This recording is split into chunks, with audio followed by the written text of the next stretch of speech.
नमस्ते। सभी टीजीटी परिवार को रितु सिंह की तरफ से राम राम, नमस्ते, गुड मॉर्निंग। एक बहुत ज़रूरी इन्फॉर्मेशन है जो आप सब लोगों से मैं शेयर करना चाहती हूँ। 7471 लोगों से मैं ये उम्मीद करती हूँ कि इस इन्फॉर्मेशन को ध्यान से सुने और अपना कोई डिसीजन इस इन्फॉर्मेशन के अकॉर्डिंग लें। तो सबसे पहले मैं बात करूंगी कि भाई हमारी, आप सब जानते हैं कि मीटिंग हुई थी और ये मीटिंग हमारी 3-4 दिन पहले थी, जो आप सब लोगों को पता चल चुकी थी उस टाइम पे। तो इसमें क्या हुआ था कि जैसा कि सभी जितने भी कैंडिडेट थे वहां पे 10 कैंडिडेट थे और 10 कैंडिडेट को ये पता था कि भाई मीटिंग में हुआ क्या है, कितने घंटे ये मीटिंग चली है, किसके साथ ये मीटिंग थी, सबको पता था। लेकिन बावजूद इसके कि भाई हमसे क्या कमिटमेंट करवाई एक बंद कमरे में कि भाई आप लोग जब तक 5 नंबर का वर्डिक्ट नहीं आ जाता आपको कोई ऐसा काम नहीं करना है जिससे कि आपकी भर्ती पे असर हो, आपको शांति व्यवस्था बनाए रखनी है। और उसके बाद हम यहाँ बैठे हैं, आप फिर यहाँ आइए और अपना जो प्रोसेस है अगर हम नहीं कर रहे तो हम इसी चीज के लिए बैठे हैं, ठीक है। इसमें सुरेंद्र रावत जी शामिल थे, लेकिन जो अंदर मीटिंग हुई थी वहां पे मैं थी, नरवाना से हमारे साथी थे और एक मैडम थी। आपको मैं बता दूं कि वो मैडम शर्मिला मैडम थी और उन्होंने बता भी दिया था, लेकिन उनके सामने एक बात हुई थी, शायद वो उन्होंने मेरे ख्याल से प्रैक्टिकल नहीं ली, यानी भारत भूषण भारती जी ने जो भी बोला है एज ए पॉलिटिकल एडवाइजर उनके शब्दों को शर्मिला जी ने बहुत लाइट लेके पेश कर दिया।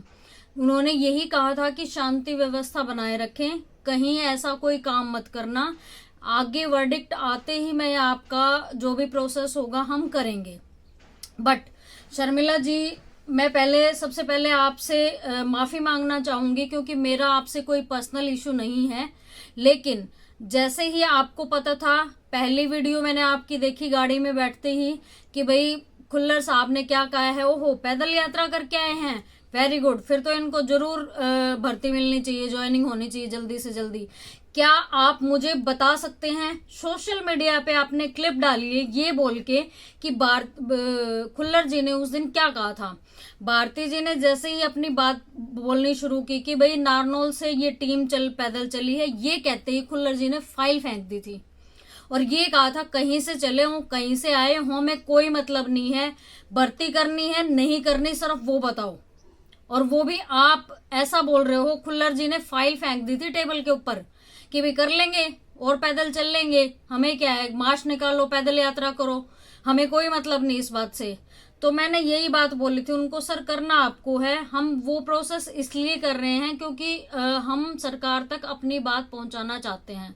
खुल्लर जी बोले क्या हमें पता नहीं आप बात पहुंचाना चाहते हो, हमारे उससे ये चीजें छुपी हुई हैं क्या। तो यही रिक्वेस्ट हुई कि सर प्लीज करना आपको है, जैसे भी करके कर दो। तो आपने मिसगाइड किया, वहां पैदल यात्रा के हिसाब से उन्होंने डिसीजन लिया, ऐसा बिल्कुल गलत था, ये आपने गलत वहां पे इंटरप्रेट किया है जो सही नहीं है। आप झूठ क्यों बोलते हो, पहली बात मुझे बताओ। दूसरा, 3 दिन से मेरा नाम लिया जा रहा है कि भाई मैं वहां शामिल नहीं थी, मैंने गलत बताया है। तो वहां 3 लोग थे, आपको ये बोलना था, इवन आप कल वहां शामिल होके उस जो रैली थी आपने मीडिया को बाइट्स दिए हैं, या तो फिर उस मीटिंग का कोई इम्पोर्टेंस नहीं था आपके लिए। अगर इम्पोर्टेंस था तो फिर कल आप कमिटमेंट के बावजूद आई क्यों, मुझे ये बताइए। दूसरा क्या है कि अगर आप मीटिंग्स और इनमें बिलीव नहीं करते तो वहां जाते ही क्यों हैं। मैं सबका नाम लूंगी धीरे धीरे। मुझे सीएम हाउस से कल ही फोन आ गया था और वहां पे मेरे से पूछा गया है कि आप कर क्या रहे हैं, आप कमिटेड कुछ और होते हैं और करते कुछ और हैं, आपको चाहिए क्या। अगर आपको ये रैलियां करनी है, अगर आपको ये बारात निकालनी है तो करते रहिए, आज शहरों में कर रहे हैं, फिर गांव में करिए, कस्बों में करिए, कहीं करिए, हमें कोई मतलब नहीं है इन चीजों से। अगर आप हमें कोई वैल्यू ही नहीं दे रहे, हमारे शब्दों की कोई कीमत ही नहीं है। आप 7471 परिवार सब सुन रहे हैं कि भाई जो जो उस मीटिंग में शामिल था, क्या उनकी ये एक अपनी वो नहीं बनती थी जिम्मेवारी कि वहां पे जो कमिटमेंट हुई है उसको वो फुलफिल करें। और सिर्फ कितने दिन करना था, 5 नंबर का वर्डिक्ट आने तक। लेकिन दूसरी बार मैं आती हूँ रावत जी पे। रावत जी आप भी वहीं थे, हालांकि शाम वाली मीटिंग में जो 3 लोगों की हुई थी वहां नहीं थे, लेकिन आपको बाहर आके मैंने बताया था कि ऐसे ऐसे बात हुई है, कोई ऐसे हमें कार्रवाई में शामिल नहीं होना है और बहुत जल्दी ये वर्डिक्ट आने वाला है। क्या आप रुक नहीं सकते थे? एज ए प्रधान आप बोलते हो कि भाई आपने बहुत अच्छे काम करे हैं, आप क्या किसी सीनियर जो ऊंचा अधिकारी है उसकी बात को वैल्यू नहीं करते हो क्या? पहली बात तो रावत जी आप मुझे ये बताइए कि भाई आपको अगर आपने मीटिंग करी है तो क्या आज तक इस लेवल की कोई मीटिंग थी कि 5 घंटे हमारी मीटिंग हुई हो? दूसरा क्या था कि सीएम हाउस से आपके पास कोई मैसेज आया था? सही बताना, ये आप वैसे ऑडियो वीडियो डालते रहते हैं, मुझे आप बताइए कि सीएम हाउस से आपके पास इस मीटिंग के लिए क्या मैसेज आया था, और वो प्रूफ के साथ होना चाहिए। ठीक है, आप मुझे बताएं और जनता को बताएं, 7471 परिवार को बताएं कि आपने वो झूठ क्यों बोला। ठीक है, उसके बाद आपने मीटिंग अटेंड करी, पूरा दिन हमें दिया और शाम को आपका डिसीजन ये था कि चलो अच्छा है, जो कुछ हुआ सही हुआ। उसके बाद आप फिर 2 दिन के बाद 12 तारीख को रैली में फिर शामिल हो जाते हैं। आपने कोई मान मर्यादा रखी उन शब्दों की कि भाई मीटिंग में 5 घंटे क्या चला है, किसने टाइम दिया है, कौन हमारे साथ टेबल पे थे, क्या हुआ था? आपको भी कोई इंपॉर्टेंस नहीं है। मैं समझती हूँ कि एज ए प्रधान आपकी रिस्पॉन्सिबिलिटी थी ये कि भाई आप उन लोगों को भी रोकते जो इस रैली में शामिल हुए हैं। तीसरी बात मैं आ जाती हूँ रोहित पे। रोहित जी आप बताइए, ग्रुप्स में झूठ बोल रहे हैं कि रितु मैडम तो वहां थी नहीं, मैं मीटिंग में था। आप चंडीगढ़ के आसपास इतनी झूठ ग्रुप्स में क्यों बोल रहे हैं? आप लायक हैं इन चीजों के कि आपको एक टीचर को एज अ टीचर आपको शोभा देता है झूठ बोलना?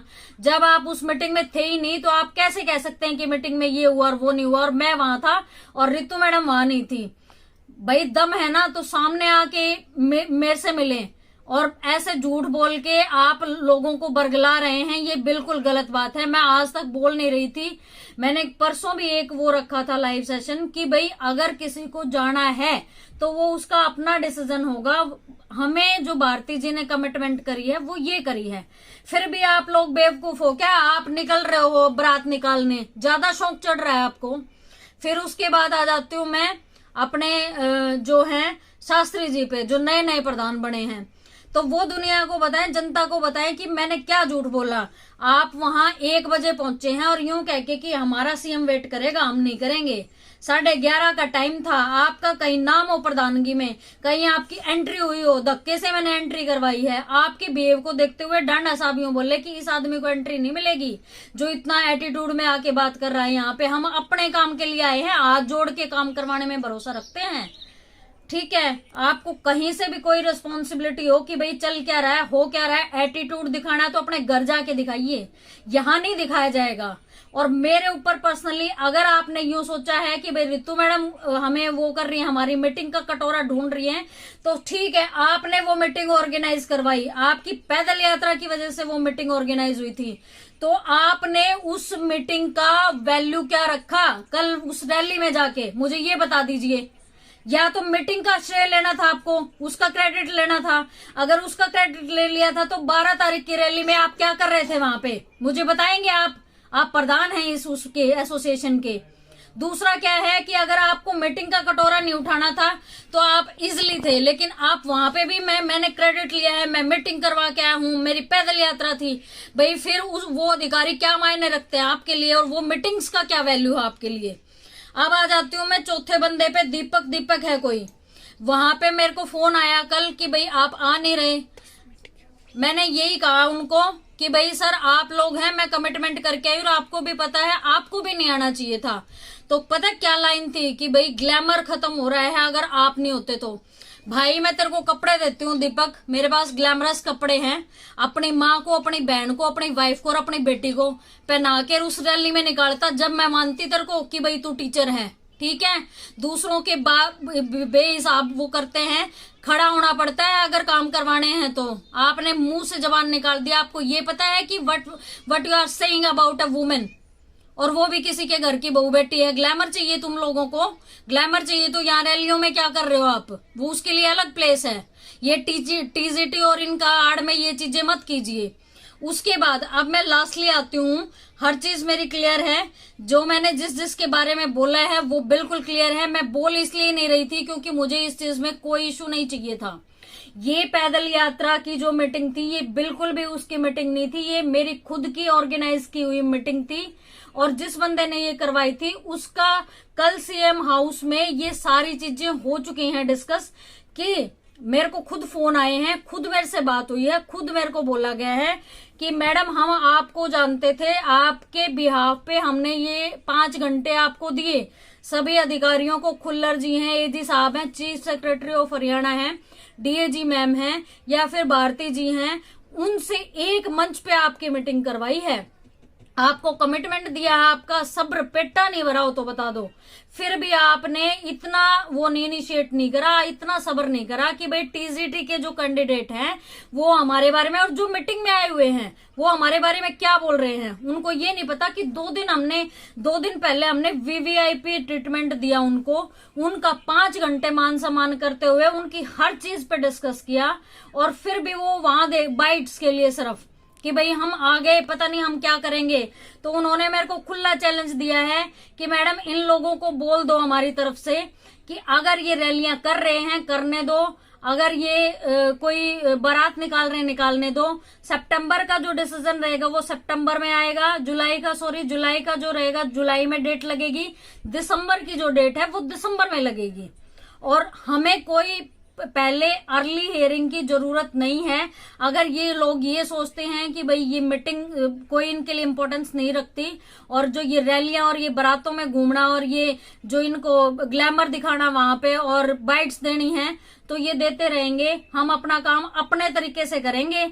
दूसरा, अगर कोई ये सोचता हो कि सीएम हाउस में फिर से ये बंदे वहां इस लेवल की मीटिंग कर लेंगे, तो भला आप खुला चैलेंज कर दो उनको कि कोई उस सीएम हाउस के आसपास भी नहीं खटकेगा इन लोगों में से। तो मैं आप लोगों को 7471 परिवार को ये पूछती हूँ कि अगर मीटिंग से हमें आश्वासन मिला है और 5 घंटे हमारा डिस्कशन चला है, हमारी अर्ली हियरिंग की प्रॉब्लम सोल्व की है, हमें मौका दिया गया है, फिर क्या ये सही था कि भाई इस रैली में हमारा जाना उचित था क्या? और उचित था तो चुपचाप चले जाते। बाइट्स देने की और इतने अड़ंगे करने की क्या जरूरत थी वहां पे? मुझे एक बात बताइए, फिर मीटिंग्स का और अधिकारियों का मिलने का फायदा क्या है? अगर रैलियों से और बारातों से अगर हमें भर्ती मिलती होती तो क्या 7471 परिवार मूक दर्शक बना हुआ है इस टाइम भी? उनको ये नहीं पता कि 2 दिन पहले मीटिंग में क्या हुआ और फिर भी सारे वहां जा रहे हैं। कोई बोल नहीं रहा भर्ती विड्रॉ करवानी है क्या? मुझे ये साफ स्पष्ट बोला गया, करवा लो भर्ती जिसमें दम है। और मैं आपको बोलती हूँ कि करवा लो भर्ती। और जो यूं कह रहे हैं ना कि भाई हम वहां पे जाके और ये कर देंगे, सीएम हाउस के आसपास को छोड़ो, किसी अधिकारी से एक मीटिंग लेके दिखा दियो, ये अपनी पैदल यात्रा की भी मीटिंग लेके दिखा दियो। अब मैं खुला चैलेंज करती हूँ उन लोगों को जो पैदल यात्रा करके आए हैं कि एक मीटिंग लेके दिखा दो, मैं वहां शक्ल नहीं दिखाऊंगी। समझ गए आप? दूसरा, जो 7471 परिवार है उनसे मैं एक रिक्वेस्ट कर रही हूँ, अगर मूक दर्शक बने रहे ना तो 5 आदमी आपकी भर्ती को बिगाड़ जाएंगे, और बिगड़ चुकी है ये भर्ती। ये मैं चैलेंज के साथ बोल रही हूँ क्योंकि मैंने सुना है, मैंने उन अधिकारियों के तलवे रोड़े, मैंने उनसे रिक्वेस्ट की, हाथ जोड़े, और कल मैंने किसी दूसरे 5 लोगों की वजह से वहां पे सुनने को मिला है। तो आप बोलो कि मैं अपना बैक स्टेप ले लूं यहां से अगर ऐसा कुछ है तो? और भर्ती आपकी वजह से बिगड़ेगी जो चुप हैं। भर्ती ये तो बिगाड़ने में है क्योंकि इनको तो रैली और बारातों से मतलब है। ठीक है, हमारी अगर जब तक कमिटमेंट नहीं थी तो हम कुछ भी करें, कोई विद्रोह करें, अगर फिर वर्डिक्ट आने के बाद 5 नंबर का फैसला आने के बाद फिर सरकार कुछ नहीं करती, फिर हम अपने ग्राउंड लेवल से काम शुरू करते, फिर कोई दिक्कत नहीं थी। लेकिन कम से कम तब तक तो सब्र करना चाहिए आप लोगों को। क्या आप में बुद्धि नहीं है क्या? मुझे ये बताइए। वहां तो क्रेडिट लेना है कि हम मीटिंग करके आए छाती खोल के कि भाई ऐसा बोला खुल्लर जी ने तो कि भाई पैदल यात्रियों की है। जब खुल्लर जी के शब्दों का इतना मान है तो फिर यहाँ क्यों उनके खिलाफ बाइट दे रहे हो आप? वेट क्यों नहीं कर रहे सरकार का कि भाई सरकार 1 हफ्ते में 10 दिन में वर्डिक्ट आते ही आपका सोल्यूशन करेगी? दूसरी बात मैं बता देती हूँ कि भाई मैंने बैक स्टेप लेना है, सीधी सी बात है, मैं ऐसे लोगों के साथ काम नहीं कर सकती। मैंने बोल दिया कि भाई अब तक मैंने हाथ जोड़े हैं, पैर पकड़े हैं, चाहे कैसे भी रिक्वेस्ट करके इस भर्ती को आगे निकलवाने की कोशिश की है, लेकिन आप जो 7471 लोग हैं वो बिल्कुल भी नहीं सामने आ रहे। आपको स्टेटमेंट चाहिए। अब मैं बता देती हूँ, परसों मेरे साथ हुआ कि भाई स्टेटमेंट चाहिए, स्कैनर चाहिए, क्यों बंद हुआ। अंकित जी से पूछ लेना, 13 तारीख की जो जींद रैली थी, अंकित जी ने और बहुत सारे साथियों ने खूब फोर्स करा मुझे कि स्कैनर आपका रखेंगे। अगर मेरे मन में चोर होता या मुझे ये होता कि भाई मुझे काम करना है, तो मैं ये स्कैनर क्यों वो मना करती। मैंने उनके प्रेशर के बावजूद भी साफ मना कर दिया कि स्कैनर मैं नहीं रख सकती, क्योंकि मेरे को बहुत सारे काम होते हैं और मैं हर चीज का 4 हाथ नहीं है मेरे कि मैं 4 हाथों से काम कर दूंगी। तो मैंने इसलिए उसके लिए मना किया। प्रधानगी के लिए बोला तब मैंने हाथ जोड़ लिए थे ऐसे करके कि भाई मेरे बस की बात नहीं है, मेरे को इस भर्ती से मतलब है। अगर फिर भी किसी को प्रधानगी का टोकरा उठाना है तो वो रिस्पॉन्सिबिलिटी निभाए, चाहे वो रावत साहब हैं और चाहे वो शास्त्री जी हैं, ठीक है। और अगर ज्यादा ही दम है ना तो आप भर्ती आप करवा के दिखा दो मेरे को, मैं सबके सामने चैलेंज कर रही हूँ, एक मीटिंग करके दिखा दो ऐसे इस लेवल की, बता रही हूं आपको। यहां से कान पकड़ूंगी सारी मीडिया के सामने अगर ऐसी मीटिंग फिर करवा दी तो। आप लोगों ने, आपने कल बहुत अच्छी रैली की है, उसके प्रेशर में, पैदल यात्रा के प्रेशर में एक मीटिंग ऐसी करवा दो जो मैंने करवा के दी है आपको। मैं यहां से कान पकड़ के और वहां मीडिया के सामने सॉरी बोलूंगी कि मैंने गलत बोला था आप लोगों को। आप में वो दम है, आप वो सब कुछ कर सकते हो, लेकिन अगर करवाओगे तो। लेकिन मैं आपको 7471 परिवार को ये गारंटी देती हूँ और लिख के देती हूँ कि ये भर्ती बिगाड़ने वाले काम शुरू हो रहे हैं। मुझे 56-57 से कोई मतलब नहीं है, मुझे अपने ग्रुप सी वाले भाइयों से कोई मतलब नहीं, मुझे ग्रुप डी वाले भाइयों से कोई मतलब नहीं है। आप मुझे एक बात बता दो, वो अगर रोड और सड़कों पे हैं, उनकी 5 घंटे की मीटिंग होके ऐसे कमिटमेंट उनको नहीं मिले होंगे। आई नो वेरी वेल कि भाई उनको ऐसे आश्वासन मिल जाते तो वो भी शायद ये चीज न करते। लेकिन बेवकूफो, दिमाग लगाओ कि भाई 2 दिन पहले तुम्हारी मीटिंग हुई है, तुम्हें वो कमिटमेंट दिया गया, मैं यहाँ बैठी हूँ, जो बंदा हमें ले जाने वाला वो वहां बैठा है, भारती जी वहां बैठे हैं, तो आप सरकार के खिलाफ क्यों जा रहे हो जब सरकार आपका काम करने के लिए रेडी है। इसका मतलब क्या है? इसका मतलब ये है कि भाई वो 5 लोग 7 लोग सिर्फ नाम के चक्कर में, कि 12 को भी हम वही थे, मीटिंग में चंडीगढ़ हम वही थे, शाम वाली मीटिंग में हम वही थे, सिर्फ इस बाइट के चक्कर में, ये चेहरा चमकाने के चक्कर में सारा काम बिगाड़ देंगे और आप लोग ये हाथ मलते रह जाओगे। फिर अब मत बोलो आप बिल्कुल भी कुछ भी, लेकिन ये दौर जल्दी आने वाला है। कल मेरे को शाम को बता दिया कि भाई दिसंबर की जो भर्ती होगी, वो हियरिंग होगी, वो दिसंबर में ही होगी। करने दो, जहां मीटिंग करनी है, जिसको रैलियां निकालनी है, बारात निकालने दो, कोई दिक्कत नहीं है। दूसरा क्या है कि भाई अब मैं लास्ट बोल रही हूं, अगर कोई भाई अगर यूं चाहता हो कि भाई भारती जी ने जो हमें आश्वासन दिया है और जो हमारा जो एजेंडा है भर्ती पूरी करवाने का, तो वो मूक दर्शक ना बने, अपने या तो गैदरिंग करें या कोई ऐसा फोन कॉल्स कैसे भी कर। तो मेरा आप सबसे यही निवेदन है, जो टीजेटी हमारा परिवार है, 7471 जो हमारा परिवार है, आप मुझे एक बात बताइए, थ्रू फोन कॉल्स बताइए, थ्रू मैसेजेस बताइए, कैसे भी बताइए कि अब हमें क्या करना चाहिए। हमें जो ये रैलियां कर रहे हैं, जो बारात निकाल रहे हैं, उनमें हमारे जो टीजी कैंडिडेट्स हैं, टीजीटी कैंडिडेट्स हैं, उनका साथ दें, या फिर हम ऐसा कर सकते हैं कि हम जो माननीय बीवी भारती जी ने जो हमें आश्वासन दे रखा है 5 नंबर के वर्डिक्ट आने तक का वेट करें, या कैसे करें। अगर मेरा पर्सनली ये रिस्पॉन्स है, ओपिनियन है, मेरा ये खुद का अपना मानना है कि अगर मैं वहां मीटिंग के लिए अवेलेबल हूं, मैं वो मीटिंग में जा रही हूं, या मेरे सामने कोई कमिटमेंट होता है, तो अगर कोई टीजीटी एस्पिरेंट्स ऐसा जैसा उन्होंने कल किया है, अगर फिर से वो सरकार विरोधी कोई भी कार्यक्रम में शामिल होता है, ऐसी रैलियों में शामिल होता है, ऐसी यात्राओं में शामिल होता है, तो उसका टीजीटी परिवार से कोई लेना देना नहीं होगा। ऑप्शन 1। ऑप्शन 2 ये है कि अगर आप उन लोगों को ऐसे ही आगे बढ़ते देखना चाहते हैं इन रैलियों में, इन यात्राओं में, इन बारातों में, तो फिर मेरा बैक स्टेप रहेगा, मुझे इस भर्ती से कोई लेना देना नहीं। चाहे आप भर्ती पूरी दिसंबर में करवाओ, चाहे अगले साल करवाओ, चाहे कभी भी करवाओ, मैं अपनी तरफ से कोई प्रयास नहीं करूंगी। चाहे वो मीटिंग का है, चाहे वो किसी अधिकारी से मिलने का है, चाहे वो अर्ली हियरिंग का है, चाहे कोई भी है। तो डिपेंड ऑन यू टीजीटी परिवार कि आपको अब आगे क्या चाहिए। ऐसे लोगों का आप लीडरशिप में काम करेंगे कि जो आपकी भर्ती बिगाड़ने में ऐसी रैलियों में जा रहे हैं, या फिर इन लोगों को रोक के इनका खंडन करेंगे, बहिष्कार करेंगे कि जो सरकार विरोधी ये काम कर रहे हैं। जबकि चूंकि सरकार ने हमें खुद ये बात मानी है हमारे सामने कि वो आपकी भर्ती के लिए सही मायने में काम कर रहे हैं, और वो हुआ भी है। लेकिन अगर फिर भी आपको लगता है तो आप अपना ओपिनियन दे सकते हैं, हम एक लाइव चैट रख सकते हैं, हम एक गैदरिंग रख सकते हैं, कैसे भी कर सकते हैं। लेकिन मुझे रिस्पांस जल्दी चाहिए। जितना जल्दी आप मुझे बताओगे, मैं अगले काम में उतना ही जल्दी अपना स्टेप डालूंगी। ठीक है, चाहे वो इस भर्ती से बैक स्टेप लेने का है, चाहे इस भर्ती के लिए आगे प्रयास करने का है, क्योंकि मुझे और भी बहुत सारे काम हैं। सिर्फ 4 लोगों के चक्कर में मैं अपना टाइम वेस्ट नहीं करना चाहती। ठीक है, मैंने आपको पहले भी बताया है। और दूसरा मैं एक बात बता देती हूँ कि अगर हमारे कुछ साथियों को लगता है कि जो जैसे पहले भी डिस्कशन हुआ है कि अगर सरकार का फैसला जो ये जजमेंट का फैसला है, जजमेंट आना है जो, वो 5 नंबर के पक्ष में या विपक्ष में आना है, तो वो बाद की बात है। आप पर्सनल अपने रिलेशन मत खराब करिए। अगर आपको through high court, through supreme court उस फैसले को चैलेंज करना है, आप शौक से करिए, लेकिन आप कम से कम भर्ती में प्रयास तो करिए। अगर आप एक बार कम से कम उसका फैसला आने दीजिए।